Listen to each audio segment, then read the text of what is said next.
అంటే ఇది ఇలా నమ్మలేం. ఎవరి హ్మ్. హయాంలో ఇచ్చారు, ఎవరి హయాంలో ఇవ్వలేదు. ఇయన్నీ హ్మ్. చెక్ చేసుకుంటారు. హ్మ్. ఇస్తారు ఒక మాట చెప్తే ప్రభుత్వం నమ్మొచ్చు అనుకుంటే నమ్ముతారు. ఇప్పుడు ఫర్ ఎగ్జాంపుల్ కియా పరిశ్రమ విషయంలో హ్మ్. ఇస్తామన్నారు, ఇచ్చారు. అవును. అవును.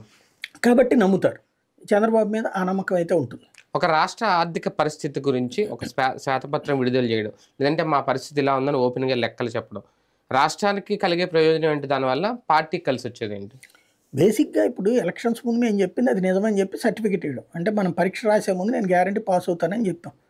పరీక్షలో పబ్లిక్ పాస్ చేశారు.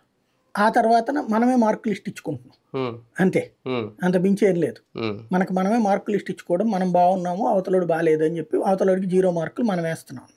అధికారంలోకి వచ్చాం కాబట్టి అది. మార్కులేయొచ్చు. అంతకు మించి మరేముండదు. గత ప్రభుత్వ విధానాల వల్ల ఆల్రెడీ ఇంతకుముందు కూడా ఆయన చెప్పిందే 30 ఏళ్ళు వెనక్కెళ్ళిపోయాం జగన్ తీసుకున్న నిర్ణయాల వల్ల.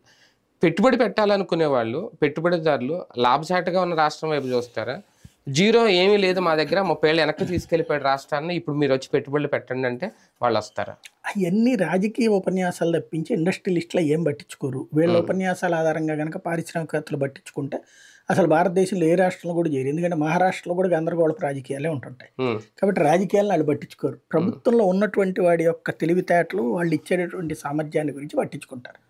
బేసిక్‌గా ఒకటేంటంటే చంద్రబాబు గారికి ఇప్పుడు తను చెప్పినటువంటి సూపర్ 6 పథకాలు ఇప్పుడు జగన్మోహన్ రెడ్డి ఒక ఫార్ములాతో వెళ్ళాడు. నవరత్నాలు. హ్మ్. అధికారంలోకి వచ్చినప్పటి నుంచి ఈ శ్వేతపత్రాలు చంద్రబాబు పాలనలో అంత అవును. దుర్మార్గం జరిగింది, ఇంత దుర్మార్గం జరిగింది చేయలేదు. అన్నటువంటిది అసెంబ్లీలో ఉపన్యాసాలు ఇచ్చేవాడు బయట తప్పించి పెట్టలేదు. బయట హ్మ్. పెద్దగా రోజు కూర్చుని అదే కార్యక్రమం పెట్టుకోలేదు. ముందు తను చెప్పిన మాటలు నెరవేర్చుకోవడం అనే పని మీద ఉన్నాడు. అమ్మఒడి ఇవ్వడం, విద్యాదీవెన ఇవ్వడం, లేకపోతే గనక 15,000 వేద్దామా, 18,000 ఇద్దామా ఇదే పనిలో ఉన్నాడు. వచ్చినప్పటి నుంచి అదే పని. దాంతో పాటుగా సచివాలయ ఉద్యోగాలని ఈ పనుల్లో ఉన్నాడు.